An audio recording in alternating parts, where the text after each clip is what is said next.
Glenn O'Glaser at ITN has this report which some viewers may find distressing. These disturbing pictures were taken in the AIDS ward of an orphanage in Moldavia in northeast Romania.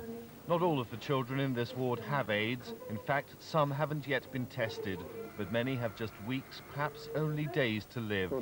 They are the dreadful legacy of the former Romanian dictator Nicolae Ceausescu's refusal to recognize the existence of the disease. AIDS was taboo under his rule. Romanian nurses had never seen disposable syringes. Blood wasn't screened for transfusions. More than half of Romania's AIDS victims are under 12 years old, and more than half of the child victims of AIDS in Europe are in Romania.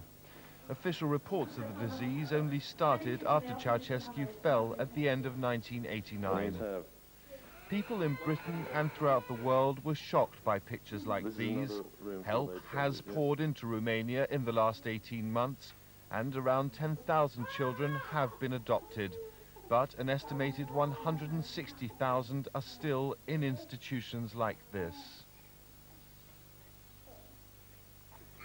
In another orphanage, this one a showcase, the children appear to be relatively well fed and cared for.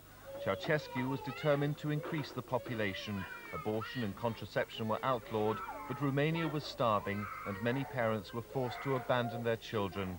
In fact, technically only 10% of the children here are orphans. The student who took these pictures says the children are understimulated and with too few staff to look after them, they're starved of love. A lot of the children are lacking in stimulation. They have no stimulation, which they give off the impression that they are retarded. They're not, they just need to be stimulated. It is the case with all children. They need attention, and it's not, they don't have any attention. There are perhaps 3 or 4 children, 3 or 4 people in the orphanages to look after several hundred, and they just haven't got the facilities or the capabilities or the patience to work with them. The facilities in the orphanages do remain primitive. These are the lavatories at one. But the Romanians, with very little money and perhaps lacking organisational skills, are trying to make things better. I think the crucial thing is that there's now actually hope. There's hope in the sense that people who go back to Romania after an initial visit find that things have improved. There's more being done with the children, there's more being done for the children. And secondly, the Romanians themselves have got hope that things are not going to go back to where they were, and that's absolutely crucial for progress. Last month, the Romanian government announced a temporary halt to adoptions to crack down on the black market that had grown as baby traders preyed on the orphans and would-be parents.